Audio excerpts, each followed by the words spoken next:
If you haven't exercised in years, start with this routine. We're gonna target all the important parts of your body in a gentle way. We're gonna start off by warming up. These moves will also help with your mobility. We started with our hips, our hamstrings, and of course let's not forget our ankles. Now let's move on to our upper body, our shoulders, as well as our wrists.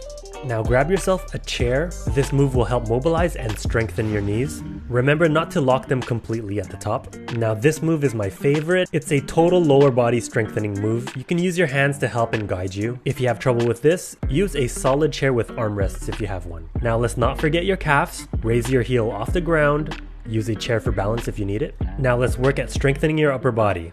This is great for your shoulders, your arms, chest, and even core. While you're there, let's do some planks. Don't forget to really engage that core. For your back, we're gonna do some rows. You can grab a light dumbbell or a can or water bottles. And let's not forget your heart. Do a couple rounds of jacks. Let's end with a couple satisfying stretches. Remember to follow your natural range of motion and never force a stretch. Hope it helps.